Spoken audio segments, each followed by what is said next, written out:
Hi everyone, welcome. This is Gem 314 Tarot. I hope I find everyone well. Thank you for returning and hello if you're new. Leo, it's your birthday.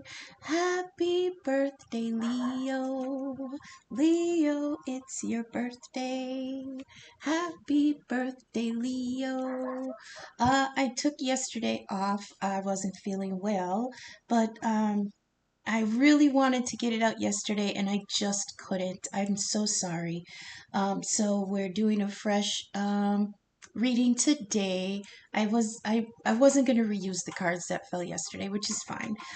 So I'm a day late, and that's if you know anything about me, it's par for the course. I run on pagan time, unfortunately. Sometimes things come out late, but they always come when they're supposed to, I guess, right? So this is your birthday spread, Leo. Welcome to the playing field. The sun is in you, and so is Mercury and Venus. So it is all about shining and being petted and being appreciated and roaring and being purry, and you are just feeling yourself this at this time. So let us try to dig into how this new Leo season is going to progress. I laid out some cards from the First Light Tarot. That's the deck that's all the pictures from the Hubble Space Telescope.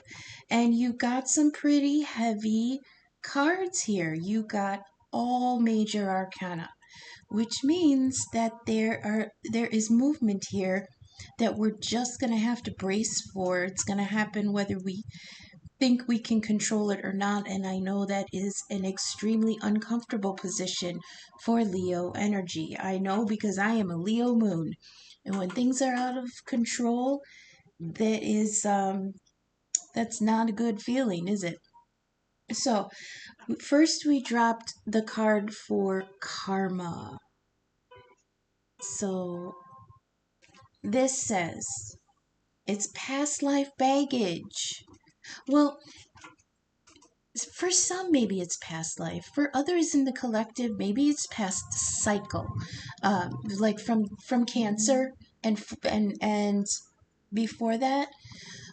Um, we're dealing with some heavy energy in Pisces. We've got Neptune in Pisces, and it's wobbling back and forth retrograde direct between Aquarius and Capricorn, which means there's like old guard mentality trying to like Aquarius energy is trying to kill that old guard structural mentality, but Neptune kind of is going to dip back into Capricorn and try to tie up loose ends, and then it's going to come back into Aquarius, which is very expansive and humanitarian. It's the rebel, it's the upheaver.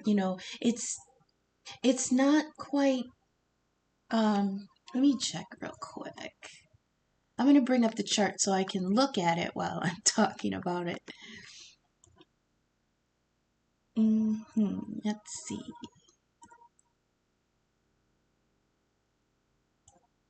Yep, Neptune is in Pisces, going retrograde.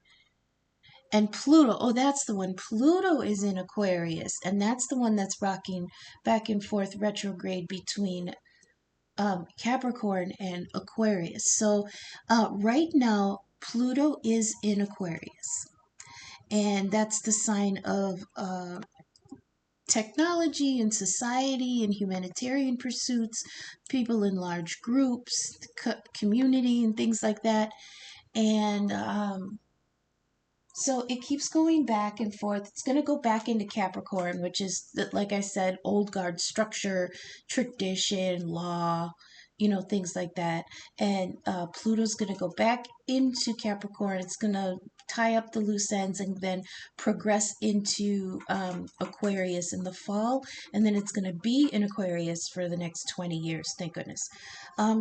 So this could be things that are being dragged back from that past cycle. Okay, like I said, it's Pluto is going through Aquarius, but it's going to retrograde back into Capricorn, and it's going to like So Pluto energy, he does rule Scorpio, and Scorpio is the transformer. He's another aspect of death, but not death himself. Okay, in the zodiac, I believe Saturn is death as the reaper, the you know the god of time, and time comes for everyone. He is the end, the finisher. The reaper. He has the scythe and he harvests. That's death. But Pluto rules Hades, and Hades is the place where the dead go. And they go there because they have that whole life to shed, to review, purge, and purify from it so that the soul can be brand new and possibly be reborn. So that's what Hades is. Hades is that. Oh, they just showed me a wash tub where you plunge things into the water and you wash everything clean, and then you can hang it up and it can be it's renewed and you can reuse it. That's kind of the cycle of what the soul goes through the zodiac. Right now with Pluto and Aquarius, it's drudging, it's trying to, it's almost like a preview. It's like, this is what you have, this is the lessons that are coming. Get ready for it, because when I come back, we're going to deal with this. Okay, so he's coming in, he is getting things set up to be harvested, like he's setting up the next harvest, which is going to be in Aquarius, and then he's going to circle back into Capricorn and scythe out, like tear out, cut down, harvest, reap, whatever, put to death all the old structures in Capricorn, and then he's going to come back into Aquarius in the fall, I believe in October, and he's going to be coming through Aquarius for the next 20 years. So, this card that you dropped, I know that's very wordy, but you know me, I'm wordy. Quadruple Libra here with Mercury and Scorpio, so I'm a little bit talkative.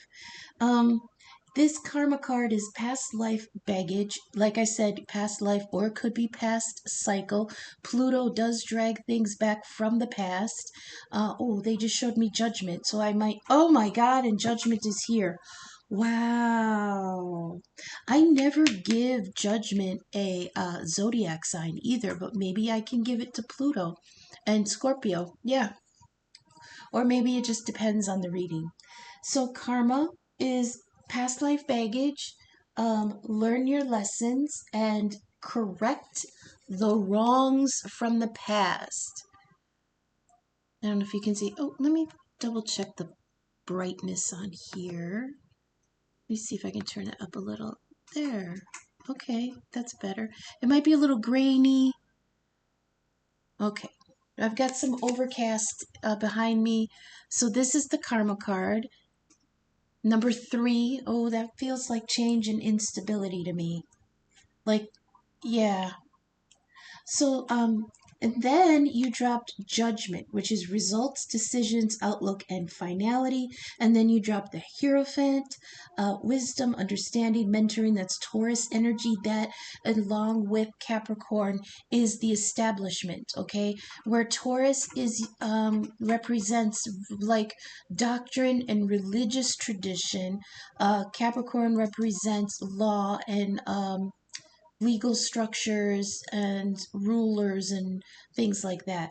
But Taurus here in the Hierophant represents spiritual and religious structure, which is interesting that they wouldn't give it to Pisces, because Pisces is actually like the connection between you and the divine. But I do look at it differently. There is a difference between being spiritual and tapped into the divine and being religious. Okay. So then the anchor card, you got the tower, alarm, storms, electrical impulses, and lightning. And then while I was dealing this, you got a placeholder card for the past, so I kept it. but I have it off to the left here. So let's review that first spread. You've got the past here in the past, and you've got karma, dealing with baggage from a past cycle. Then you got judgment. Now judgment fits here in the middle. It's really, really cool how these positions have worked out, because here you've got the past in the past. Then you've got karma, which is dealing with baggage from the past. Then you've got judgment. When I was talking about judgment being recalling something from the past, because when Archangel Gabriel blows the trumpet at the quote unquote at the end of days, and he blows the trumpet at judgment, and then the rapture happens, that's everybody who's dead coming up from the grave and going to heaven. But what that really means is that at the end of a cycle, and that's what I'm saying, this is what Pluto does. At the end of a cycle, things are called back to uh, they're called back to account for what they account that I don't know how to explain it. It's people or situations. It's calling back a situation to account for how it transacted. That's what I heard. They gave me transacted. So like in mythology, when we die and they say your life flashes before your eyes, that's the review. And that's when you go back and you look at everything you've done, you account for what you did, you review the lessons, you accept the karma that you may have accrued, I believe is the word, accumulated, and then you release what you need to release, renew what you need to renew, work the things that you didn't learn into a new contract, and then you like reincarnate. That's the cycle.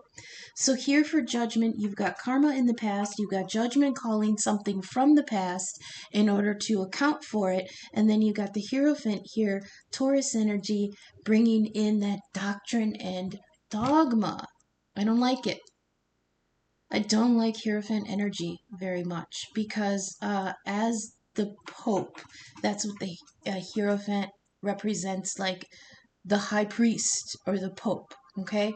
I don't know why they don't call it the High Priest when we have a High Priestess in the deck. So this is the High Priest, and he is the keeper, interpreter, and teacher of divine law. He is the librarian in the library of the Akashic records, okay? That's the cosmic version of the Hierophant. The earthly version is like the Pope or a priest or somebody who holds spiritual religious law, right? In a good upright way, this is spiritual wisdom through tradition. I'm glad it's not reversed, because then that would mean that it's a dogma that's dragging you down through tradition. And then the anchor card here, it's the tower. Like I said, there's some heavy energies here, Leo, in this next cycle, but I really do see a lot of you got the sun here twice, but you've got a lot of moon energy here. So I feel like there's definitely change. There's definitely some things that you're going to have to deal with emotionally. And it's not a comfortable thing for the sun energy, that fiery, energetic ego. The ego is going to have to deal with the emotions this cycle. Um, so on the past, we dropped. I'm working in a new deck. It's the vice versa deck, and they have cards. I'm sorry, they have pictures on the front and um on the reverse, on the back. Instead of reversed upside down, it's reversed behind. So there's going to be like here we dropped, for the past we dropped the Queen of Swords, and this is what it looks like in the front, the Queen and her throne, but in the back it shows her from behind the throne. And a lot of times, if the front of the card is daytime, the back of the card is night. It's an extra I really, really put off getting into this deck, because I knew it was going to be very formidable to go through, because not only in the regular decks do we have the front of the picture, but we have reversals, and I always hated dealing with reversals. But now we have the front reversals and the back end reversals, so we'll see how that plays in. I only worked in 2 cards um, for this spread just to begin with. So in the past, you drew the Queen of Swords from behind. I hate to say it like that, right? Doggy style. I hate to say it like that. So I'm just gonna. I can't say reverse because then everybody's gonna think it's turned upside down. Um, I gotta say from behind or from the. Oh my God. I'll try to think of something better to call it. But here you got the back of her head sitting in her chair. And when I looked this up, this is saying that you know already that the Queen of Swords is very intellectual. She's very observant. She judges. She mental processes, things like that, right? She's independent. She's no nonsense. She's just and unbiased. That's another thing. She can be stern, but she can be compromising because it's whatever is fair. This is Libra energy, Queen of Swords, Libra energy. I do give it to Aquarius also, because I give the King and the Queen to the older of the 3 signs. But what this was saying was, especially because this has a crystal behind her chair, it feels like this is saying that she's drawing from old knowledge, and not just old knowledge, like outdated, old as in um, tried and true, especially the truth, dependable, reliable, things like that. Tested and proved. Okay. This also is long memory. This is long, deep memory from the past. So we've got on the past position, you have a Queen of Swords from from behind, and it's showing that there is to be had, judgment to be made in the past from remembering old um, I think the book was saying something about not only do you remember old slights and carry the grudge, but you remember old favors and balance the scales. And that's really interesting because karma, the next card here, is not only learning lessons, but it's correcting wrongs. So if you're looking in the past at something that has the past cycle, and you're like, ooh, I did that wrong, or ooh, I could have handled that person nicer, or I didn't repay that person for what they gave me from the other cycle. This is a chance to go back and rectify that. That's that part of the judgment card too. This is incredible how this laid out. Past, karma, judgment, the Hierophant, and then the Tower. Um, so with this Queen of Swords, Queen of Swords, oh God, I'm really gonna have to figure out a different way to say that if I use this deck. Hmm.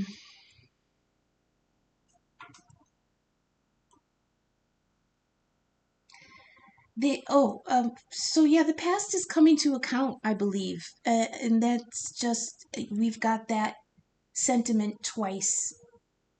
The past is going to be brought back to account. And I know it sounds really ominous, like, oh my God, is this going to be court? It doesn't even necessarily have to be like that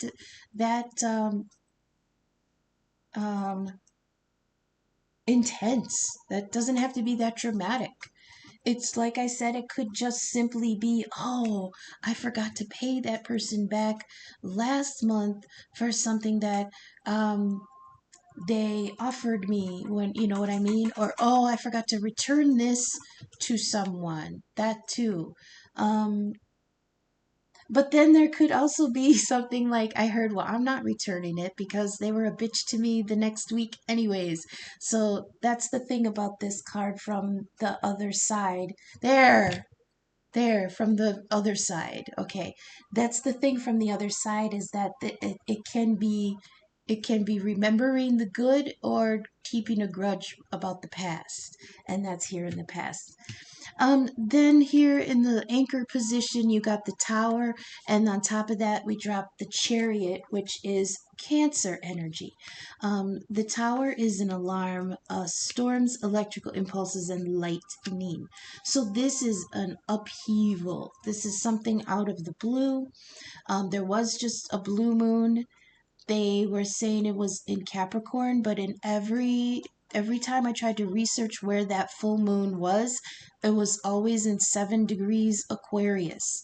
So I don't know where they were getting this blue moon in Capricorn from. That means there was two full moons in 1 month in that one sign, and I'm like, I don't know what. Anyways, so I'm sorry, Chariot is Cancer energy here on the tower, which is Scorpio energy. Where's the moon right now? I didn't even check. The moon is in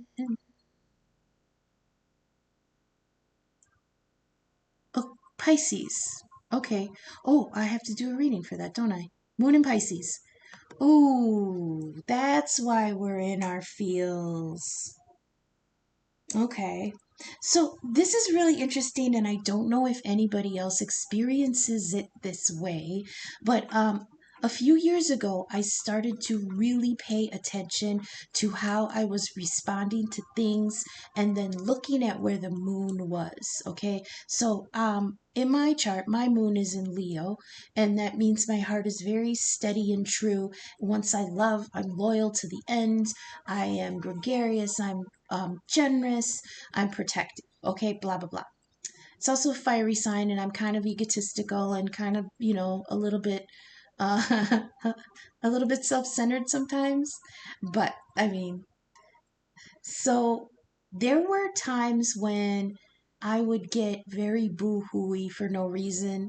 Like, oh, I'm so alone, and oh, it's so sad, and where is the great love of my life, and blah, blah, blah. And I just fucking hated it. I cannot stand it, okay? And so one time I was like, why am I so boo-hooey all of a sudden? And then I looked at it. I'm like, 2 days ago, I was talkative and all in I was confident in what I had to say, and I was having all these great ideas. And then so I looked at what was going on in the sky, and those times where I was feeling energized and very talkative, the moon was in Gemini. And then a couple days later, when I would feel very um, rejected and soft and vulnerable and alone in my feelings, the moon had moved into Cancer. And I do have a grand trine in water, but that's, I mean, it's really hard for me to process emotions. Like, I am all air and fire and a little bit of earth. And even though that grand trine in water is there, it doesn't do me any good. And then I noticed that when the moon was in Pisces, I would get very for what was the word? I was gonna say forlorn. I get very down about the future and about humanity as a whole, and our soul as humans. I would get really, really down about it. Like, I would see things about us hurting children, humans hurting animals, and war, and just being bastards to each other, and torture and lying. And it would just make me want to put a knife in my third eye and just, give up. So where was I going? Why were you? Oh, the moon is in Pisces right now, and then here you've got Cancer with the chariot on top of the tower with Scorpio. This is deep upheaval of the emotional waters. And I think the reason they had me go through all that is because with my moon in Leo, I can relate that this is uncomfortable element for the fire signs to be in.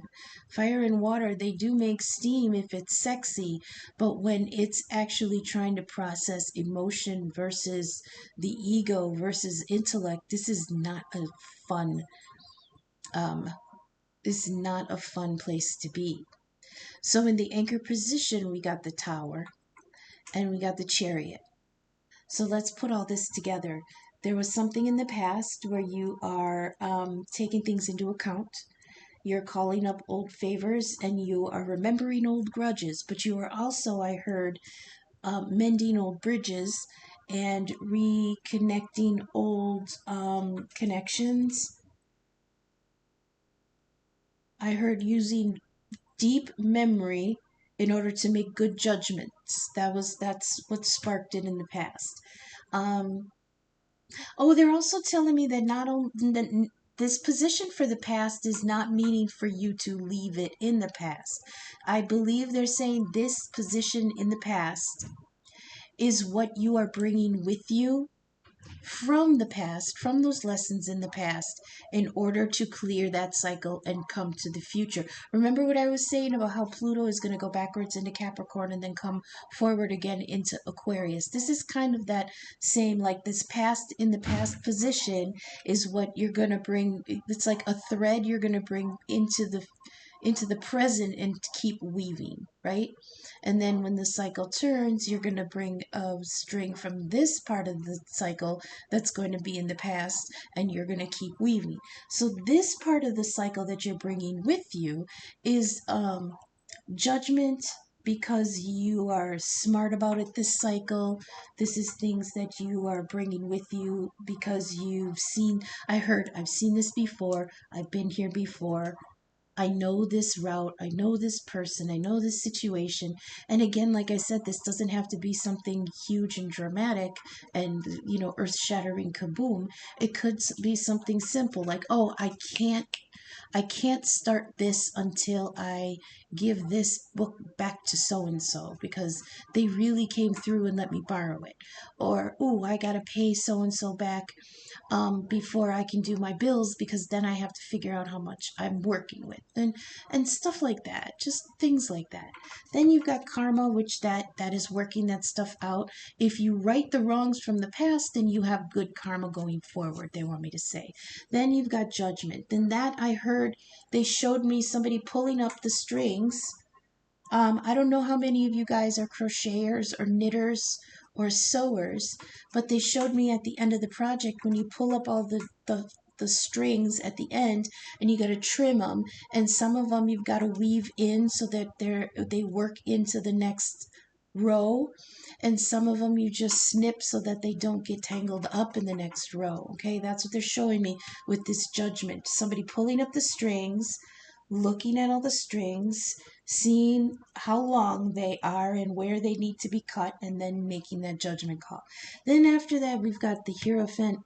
This is using tradition. I heard if we're going with the crocheting and the sewing and the knitting example, this Hierophant is looking at the instructions, right?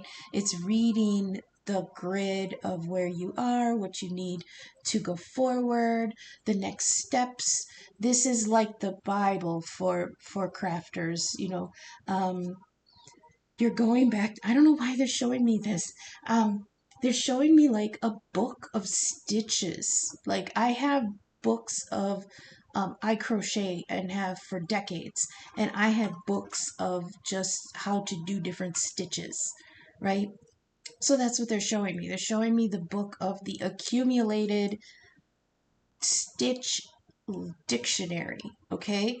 And that's like you're choosing, what stitch you want next in the next row, and then you're looking over the instructions of how to do each move, you know. And then here in the tower, oh, this is frogging.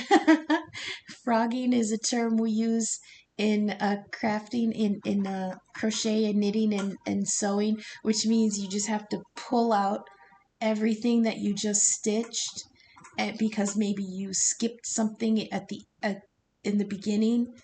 Like some stitches, you pull up 3 loops and you pull a loop through, and then you keep going, and it feels like with the tower here, you come back around and you find out that 80 stitches ago you had a stitch that only had 1 loop, and now that fucks up your whole pattern because now the count is off. You have to count each stitch, and now you found out that way back 80 stitches ago you have one that is missing 2. So then you have to pull all that yarn out, and you have to go back to that stitch that is imperfect, and you have to fix it. That is what I feel this whole front top row is. Okay, and like I said, it doesn't necessarily have to be something traumatic, even though the tower is here. That's just tying everything together, saying that there's gonna be something that's gonna have to be undone. Okay. On top of that, you got the chariot. I do love this energy. Um, I really loved having to go to the book for this new deck because it shows all the different symbols that they have in it. Now, in this chariot card, there is an open there's, what do you call it when you scratch something in, an engraving, a carving. There's a carving on the chariot of an open eye. So that means that vision is forward now. Vision is open and forward. You are looking ahead. Over in the sky here, you've got the Big Dipper, which is also in some cultures called the chariot or the cart. And the cart is hooked up to the horses, right? So in this case, the chariot is hooked up to the sphinxes. And the tail of the Big Dipper here always points to the North Star. And in this card, the North Star, or the bright star, is in the Emperor's crown. And that's because all the direction you need is already in your mind. I feel like the eye carved on the chariot is our third eye. It's our intuition. It's our higher self. No matter what we see, no matter what path we're on in the physical, okay, in the 3D, the material, the job, the, mowing the lawn, and the car needs, the oil changed, and the mundane things, no matter what, we always have the third eye keeping, I heard, the eye on the prize. And the prize is the spiritual journey we're here to do. All the material stuff is maintenance for the physical body and the physical well-being in order for us to actually have the means to continue on the spiritual journey. Okay. Here, this is like the tower is, and then the chariot. Man, I love this. It's powerful energy, but it's also, like I said, this is all major arcana. This isn't 3D minor stuff. This is things that are happening because the world turns. Sun rises, sun sets. The galaxies spin. Creation, it's life. That's life. And here at the end of this cycle, we've got a tower and then the chariot. This is liberation. This is absolutely liberation. This is the gun going off so that the chariot can burst forth. Okay, this and like I said, with this heavy energy, it might seem formidable, but it is, if you look at it the correct way. It's releasing a weight, okay? If you felt like you were drowning, if you felt like you've been held back, if you felt like there was an obstacle, we've got the Queen of Swords here looking to the past with her sword up, making sure nothing of the baggage of the past gets through, but because she's making sure that nothing needs to come back from the past, she's going to make sure that everything is straight. Everything, there's nothing, how does it, what, tell me again. There's no loose ends. That's what she's doing with that sword. There are going to be no loose ends. Here, I'll show you what this looks like. See, this is the card for the past. And there she is with her back turned to us. She's facing the past with her sword raised. So it's like she's the guardian so that nothing comes back from the past. But she also makes us responsible for, what's the word? Reconciling that past. And then it's like you see her here and then here. You see her here in the past with her sword drawn, and then here with the tower and the chariot going forward. Okay, so this is really, really cool. I love how this laid out.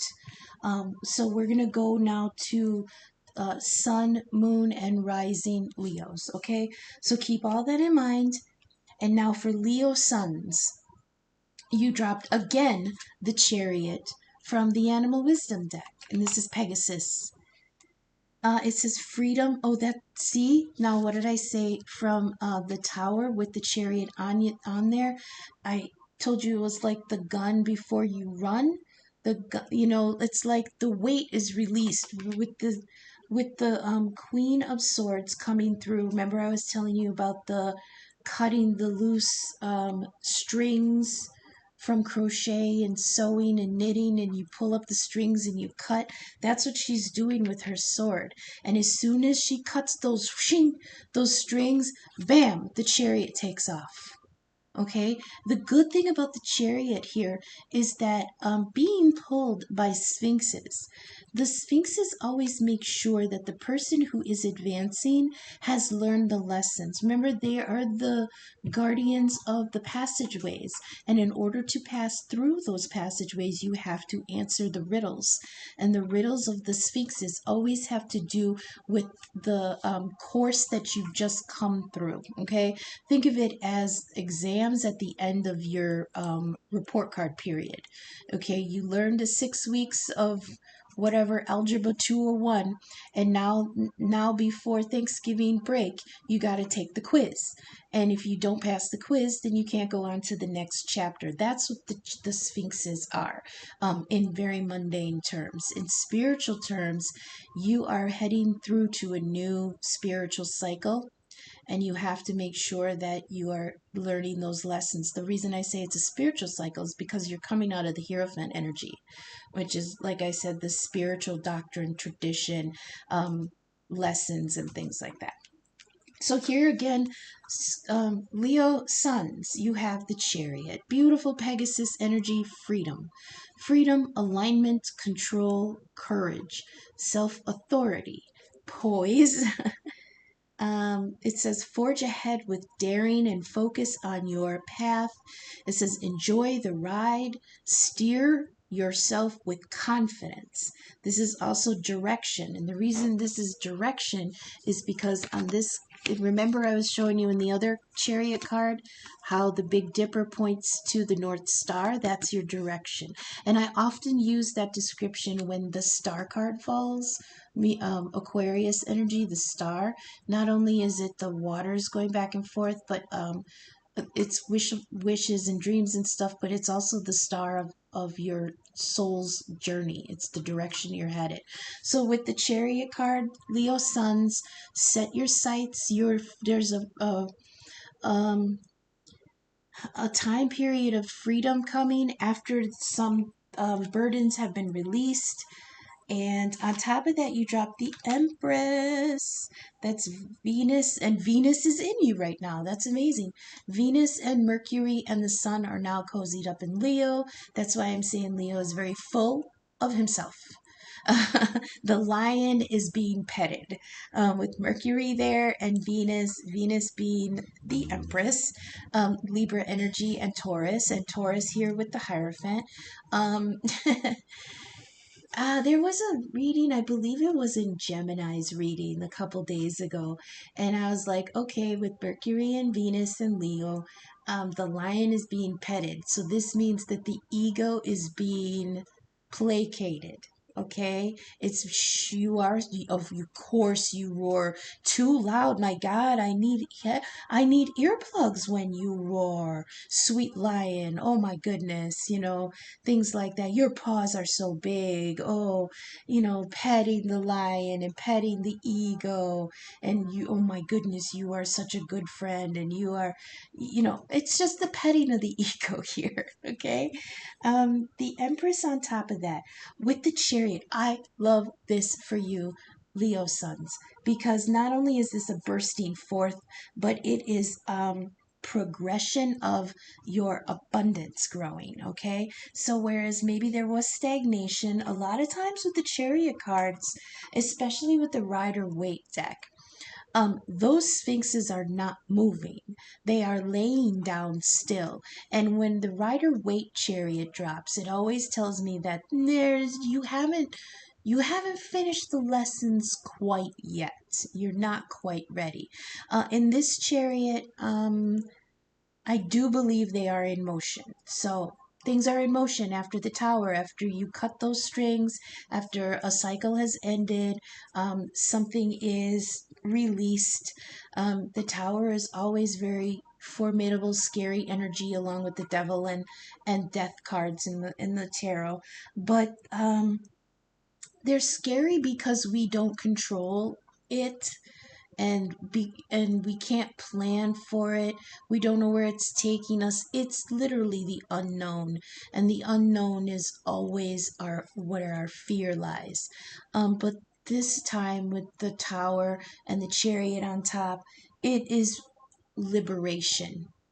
It's finally, the gate is open and the horses can run. I mean, you got the chariot twice. You got the chariot anchoring the sign in general, Leo energy in general. You've got the tower and the chariot anchoring your energy for whatever is coming in the next cycle. And then Leo sons, you've got the chariot here with the Empress. I love that. So the horse is loose, and but maintain control. The chariot also represents the the sun god Apollo rode the sun in a chariot. He was also the embodiment of the sun. So not only was this, it was like in some stories he pulled the sun in the cart, in some stories he is the sun, whatever. He is in the chariot. And that's the ego and the bright intellect and the spark of the soul, right?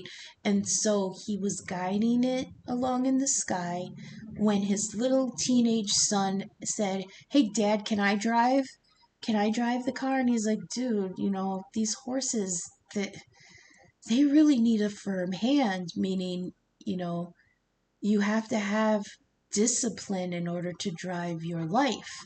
And he's like, yeah, I can do it, I can do it. And he's like, okay. So he let his dumbass son drive the car, and lo and behold, he lost control.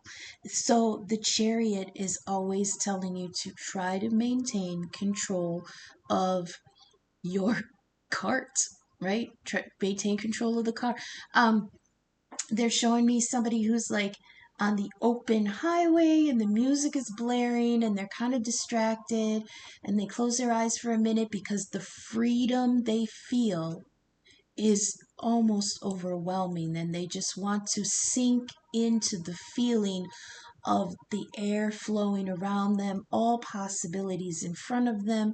The road is open, there's no obstacles, there's the wind at their back, all these beautiful things in the chariot, and they slip up for a second and they lose control and they roll the car, right? And that's what they're telling me. There is always that warning coming with the chariot, that even though your way is clear and the power is in your hands to drive it, always be cautious and maintain control of yourself. Especially Leos, you are definitely represented by the strength card, that lion card. It's taming those wild animalistic things in you. It's taming that ego. So you're being guided to go forward enthusiastically and confidently, but check your ego. Letting your ego go too wild will topple your chariot. Okay, it's gonna wreck the car.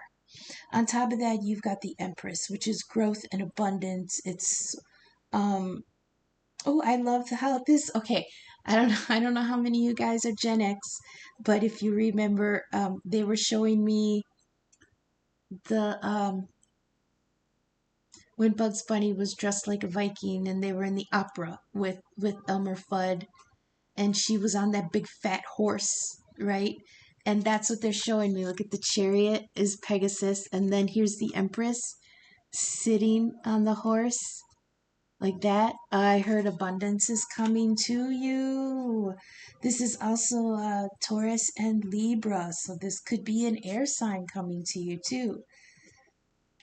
You know what, you guys, you gotta stop because I really feel a lot of like sexy energy here. You know how they have me talking about the Queen of Swords, the Libra from behind. Oh my God. Clutch the pearls. I'm Capricorn rising. I am a proper lady. Stop making me say these nasty things.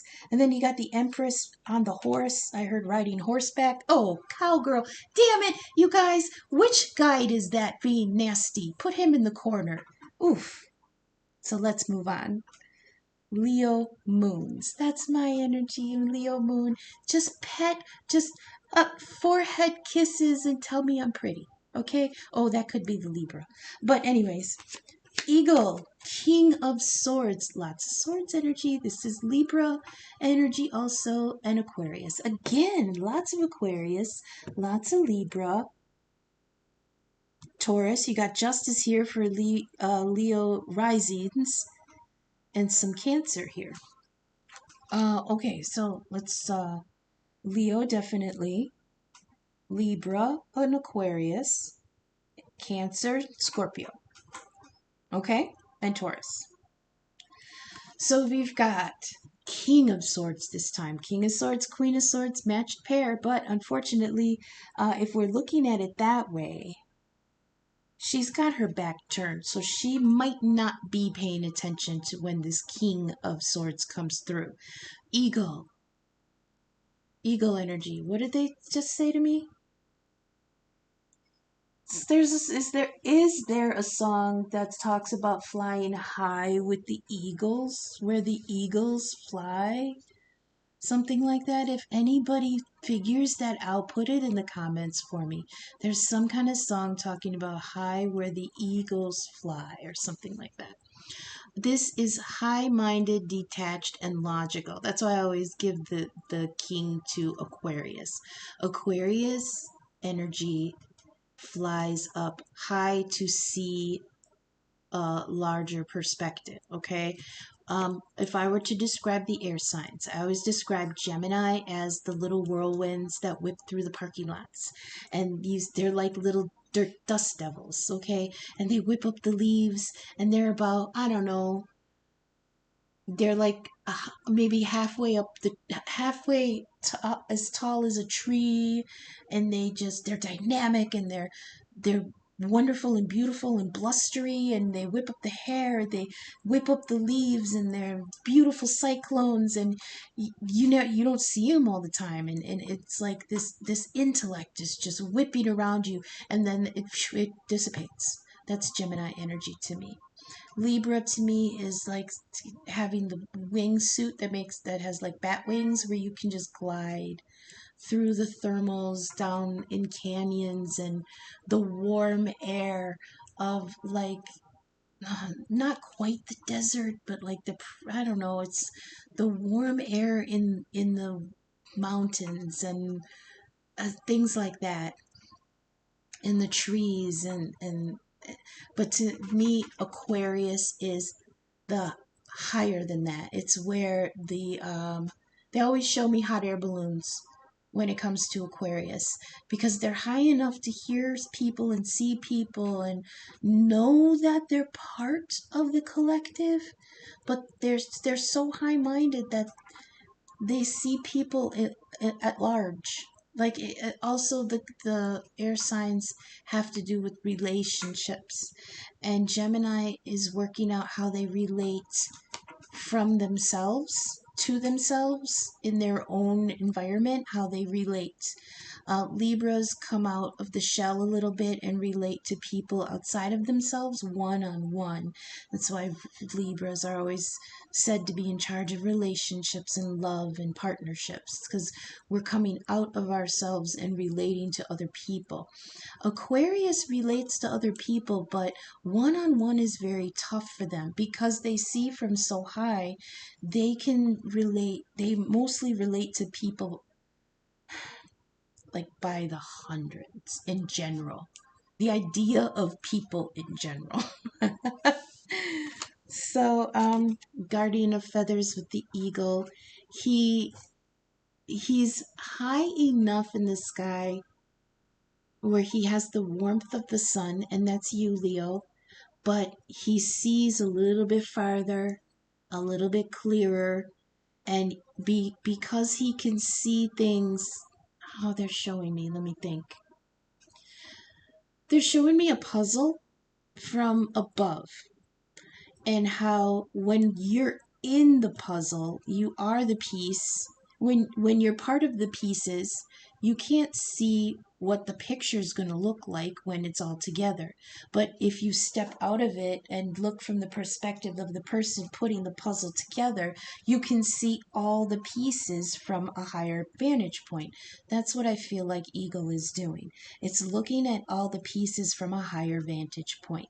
So Leo moons, there's going to be an opportunity here to step a little bit higher and look at things that are moving into place, people, situations, and everything, from a higher vantage point. Okay, this is being high-minded, detached, be logical, and innovative. Since this is Aquarius energy, Pluto is in Aquarius right now. He is ruled by Uranus, which is the rebel. This is an opportunity to be. I heard. um, Hang on. Look, give me the first part of that again.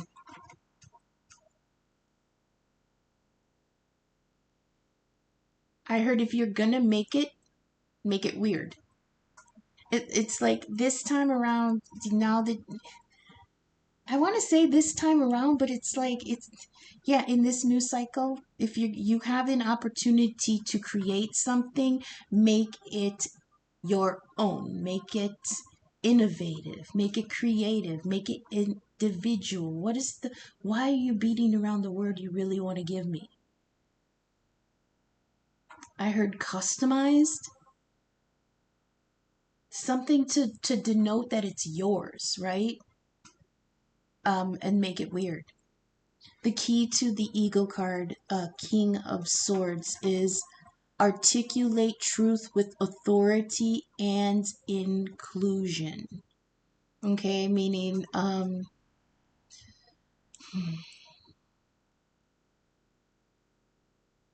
I heard pull back and see where everybody is positioned. Okay. On top of that, we dropped the tower sideways, okay? Again, you got the tower twice and chariot twice, Leo. Um, and kind of justice twice if you compare it with karma. On top of that, you've got the tower, but it came out sideways. So, oh, darn it. Okay. This is also coming in under judgment. I forgot to do it that way.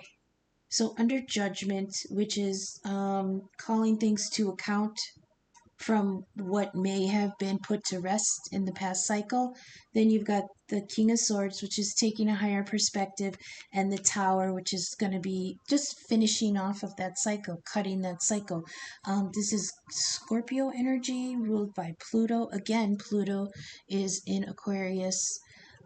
This is, like I said, oh, now they're showing me the freaking crocheting again.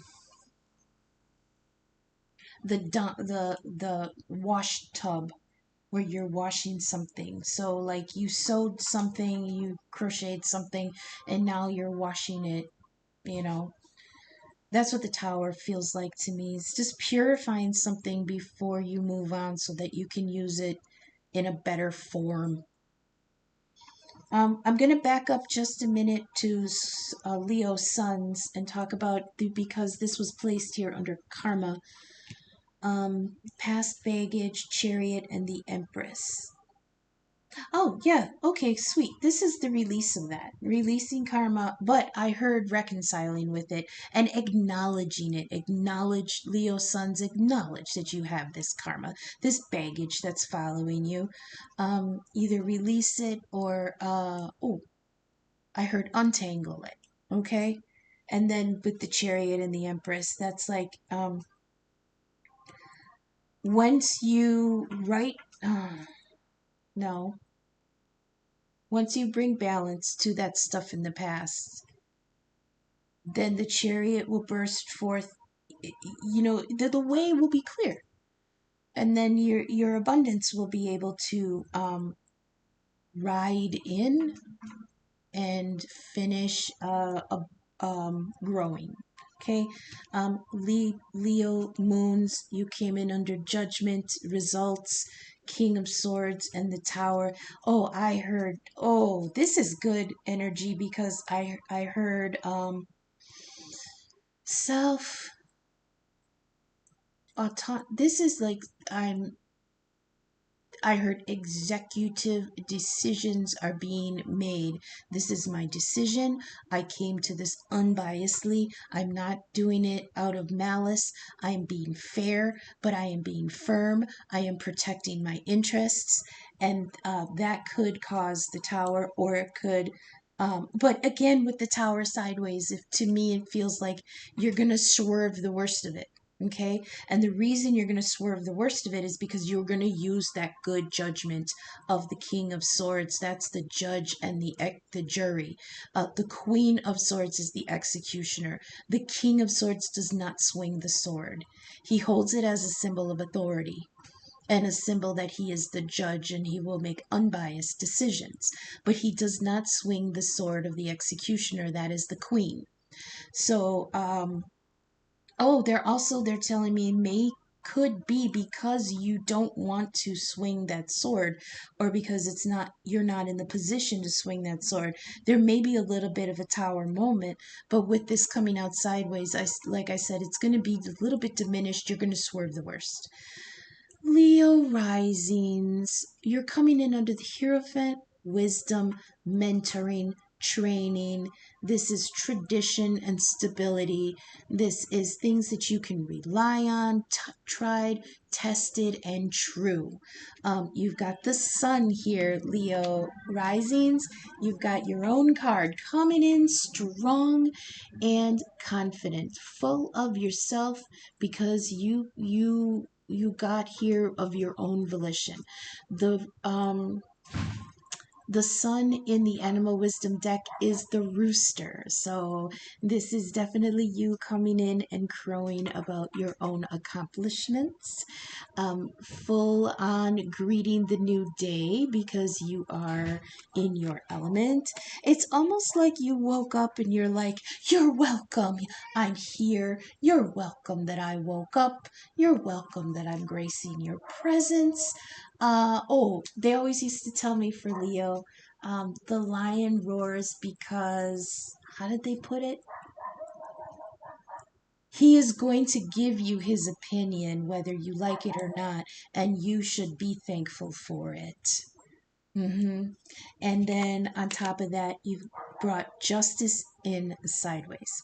So under the Hierophant, oh, okay, that's good. You're going to be standing in your own power about some things that have been holding you back that are very mired in tradition.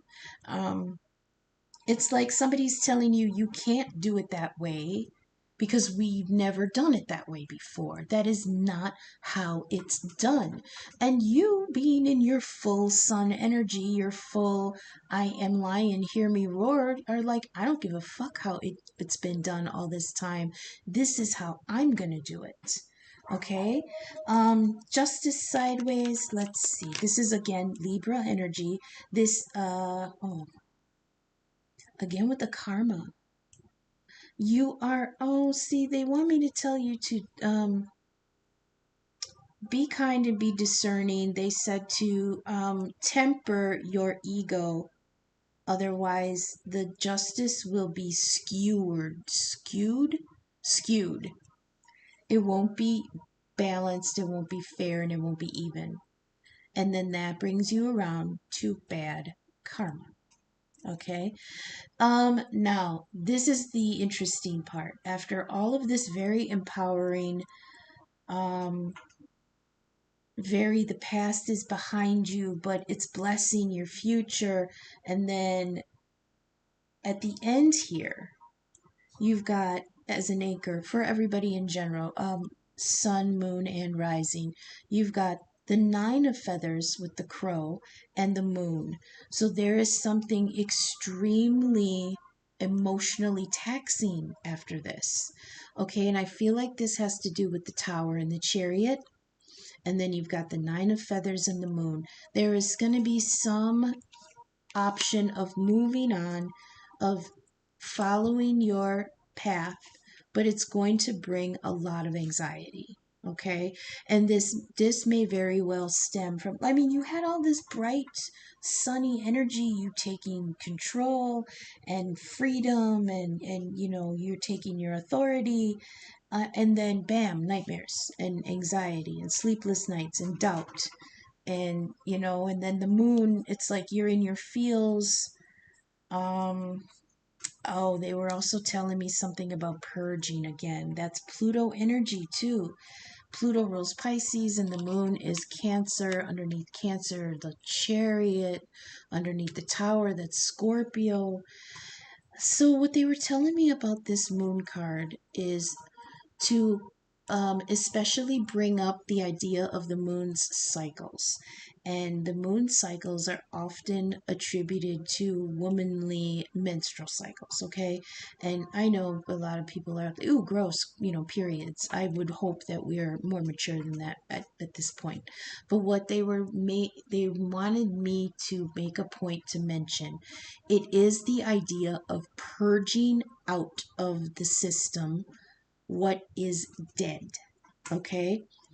The blood in the menstrual cycle, it gathers in order to prepare in case an egg is implanted.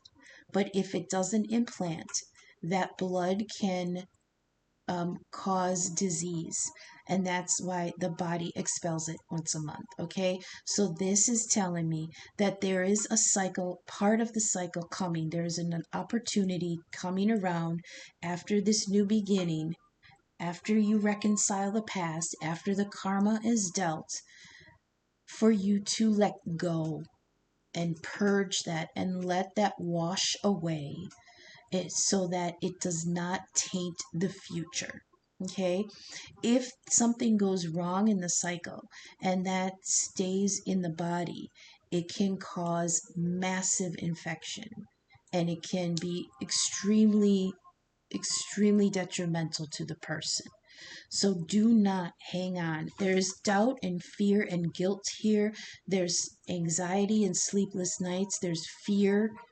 I think this tower is going to throw a lot of us for a loop. The idea of starting on a new path is extremely scary. Okay, but again, there's going to be a point in the next month or so where we have to let that cycle out and release it. What else did they want me to say about that? There is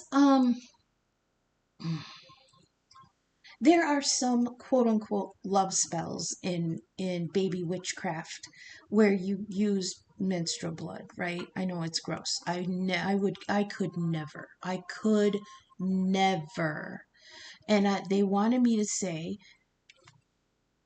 the reason I would never is because that is dead blood. You do not use menstrual blood for love spells, okay? Because you cannot grow a prosperous future when the very DNA that you're working into the spell is dead. Nothing grew in that blood. It had an opportunity, but it did not it did not grow anything. You don't want to use dead soil to try to grow a new garden, okay? When you use that to try to grow a, that's basically it. Basically it. You don't use something dead because it didn't it, I hope I'm stuttering because I know it's gross. But the symbolism is what I'm trying to convey. You don't use dead blood to grow something that you want to be bountiful and new and love. That's it. So there is an opportunity here. You've got to let the past go because it's dead. And if you try to hang on to it, it's going to, I heard, necrotize. What is that? Necrosis? It's going to kill everything about the new plan. Okay? Yeah, it eats away everything, and you've got to cut that out. You literally cut it out of you. I know it's gross. I'm sorry, but that's what they're showing me, and I really have to be honest and I have to say what they're telling me. But I am going to cut them right there. I don't want to go any further than that. You get the idea. There's going to be an opportunity to cut something out. Do it because it's dead. You don't want it in the new plan because it's just going to taint the soil. Okay, let's move on. Gross. I hope this is resonating. I hope the messages are finding whoever they need to for your highest good. Not all messages will resonate for everyone. So leave what doesn't resonate now, but keep it in mind because it might make sense at a later time. If you are all at different points in your timeline. I can read the script, but I cannot tell you which character you are playing, okay? So you have to put yourself where you belong. If you're vibing with my content, please take a moment to leave a like, a comment, share, or subscribe. Helps the algorithm get my content seen. Check in the description. There's my email. You can email me and we can talk about a quick one question personal reading or one question birth chart inquiry, either one for about $15. Also in the description, you'll find my donation links. I got a Venmo and a Cash App, and if you feel so inclined to deposit anything there for a tip, I am extremely grateful. For any interaction, please like, share, comment, or subscribe. That is free. So let's go on to our Angels and Ancestors card. You dropped the Shaman, Leo. The Shaman card. It says true, trust in higher forces. The shaman says trust in your angels, guides, and ancestors. If you have given your power away, claim it back. It says there are spiritual allies working in your favor, and their miracles will unfold much more easily when you move into a sense of trust. So call back your power and stop allowing external forces to direct you from the miracles you deserve. Okay, they're telling me that that has to do with the Chariot. Remember I was saying take control, maintain control, and don't let the ego get you out of control. Don't let the ego take you out of your lane. That's what I heard, okay? Hand over all of your concerns to your spiritual allies. When you do this, you allow them to seal you. I'm sorry, I'm reading stuntedly because this is really small writing. Allow them to send you intuitive guidance and messages that will allow you to connect this situation, correct this situation, and come out on top. This shaman card also shows that you have shamanic potential to move between the realms and connect with your guides in a currently in an extremely personal way. I'm telling you, this writing is tiny. You also have ego. Wow, twice you have ego, Leo. I'm telling you, you're really being guided to get that higher perspective. I heard get off of yourself and get above yourself. Okay, I heard soar a little bit higher than your ego and get a bigger perspective. This says see from a higher perspective. Look, there's the eye again. That third eye is open. That's the eye that's on carved on the front of the chariot. You see that? Don't mind my thumb, but you see the eye that's right there? That's here on the eagle. Look at on the eagle card right there. Bam. It says look at things from a different angle. That might be why those cards are coming out sideways lately. It says fly higher and see new possibilities. Ego medicine swirls around you, encouraging you to recognize that your views or vision may be limited at this time. Is there a chance that is there a chance that your own desperation, needs, or ego could be blocking you from seeing the potential in your current situation? If there are other people involved, you're being guided to see things from everyone's perspective. What did I say about how Aquarius sees the puzzle pieces as a whole, while we down in the puzzle can only see our own piece, right? Ego sees a higher vantage. Um, if you're feeling the need for something to change, how can you take the higher road? Know that if you have intentions that aren't for the highest good, it will only hold you back. Ego medicine can help you change this. The ego brings the energy of healing and love directly from the heart of Father Sky and invites you to do all things from a place of love. Love, love, love. A boom, boom, boom. Love, love, love. So, lastly, we are going to get some theme cards, some final messages for our Leo collective. Happy birthday. If nobody could pinpoint it, I was singing the Happy Birthday Lisa song from The Simpsons. It's about 30 years ago. Michael Jackson guest starred on The Simpsons, and he sang Happy Birthday to Lisa. And it was, Lisa, it's your birthday. Happy birthday, Lisa.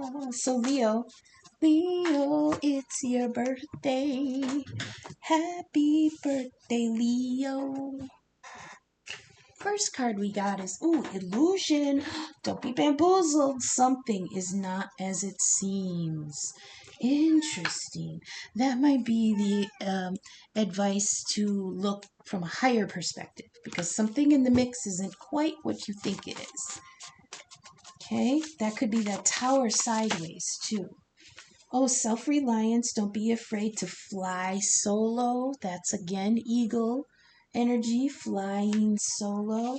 It says be willing to learn something new. I love that. What else do we have here? Oh, grasshopper. Grasshopper hasn't come out in a long time. Situations in the balance. That's that Libra energy, that justice and karma energy.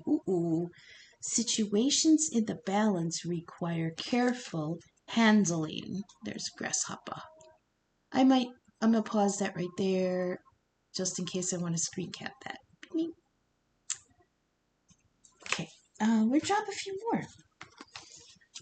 Leo, Sun, Moon, Rising, North Node, Stellium, whatever placement of concern for the Leo cycle. Thank you. Leo, Sun, Rising, North Node, Stellium, Moon, whatever. Oh my God, that's too many. Leo, get a grip. I'll take these 4. Let's see. Oh, Jupiter. Where's Jupiter? Oh, let's see where Jupiter is real quick. Jupiter be in Gemini. You're going to be speaking your mind and be happy about it. Jupiter is very, it's divine authority. That's all we need, right? Leo, Jupiter rules Sagittarius, the higher of the fire signs. So here's more fire energy in our ego. It's protection, luck, and prosperity also. Then we've got, oh, when necessary, raise hell. So this feels like there may be an opportunity to defend yourself or somebody else, okay? Do it um, with honor in mind, okay? Be honorable in this. Defend people. That we've got justice here for the Leo risings, even though it came out sideways. This is an opportunity to serve another or serve another by defending their position, defending their rights, and defending protecting them, okay? Um, Here we've got, oh, remember you are spirit. It says connect, listen, know, ascend, and be still. This is guiding you to take a break from the roaring and the fussing and the crowing, with the rooster here and with the me. Take a break and remember that you're more than that. All right. And then we've got dagger. Fear, worry, and a tense situation. I'm going to put that here with the crow energy. That's the 9 of feathers, the 9 of swords on top of the moon. There is definitely something in the psyche. This might be like even, this might even be just a bad dream that rattles you so much that it's going to make you just lose it. Like you just kind of, it's going to be so, I feel like there could be a nightmare here that shakes you so bad you don't want to go on this new path. You don't want to move. You don't want to make any decision. It could also be somebody who just threatens you or threatens your movement. If you do this, you're going to pay. And you're like, whoa, I didn't expect that. I just want to, I heard, I just want to be me. Right? So purge whatever is holding you back mentally, because the 9 of feathers, 9 of swords is mental energy. So this could be stress you're putting yourself under, the doubt of the new path. This is terrifying because you might not, I have no pentacles here. I just noticed that. So there even could be some financial constraints. This is all mental energy here, and all major arcana. So it feels like this out of our control, right? That's what I have for you, Leos. Thanks for sticking with me. Happy birthday. I hope this new cycle is good for everybody. Everybody has Leo somewhere in their chart. So this reading will vibe with you somewhere. Look in your chart and see where your Leo is. Like my Leo, I think, is my 8th house. So that's ruled by Scorpio and transformation. So I have no idea what's going to be happening there. But some people, maybe your Leo is in your 10th house, and that's your career and your reputation and your stability. Maybe your Leo is in the 2nd house, and that rules your home and your comfort. Wherever your Leo is, that's where this the script is going to play out. So thanks for sticking with me. I know we're over an hour again, and I've been trying so hard to try to keep them under. I will be working on it. Thanks for sticking with me, though. Until I see you guys tomorrow. Okay, thanks. Bye.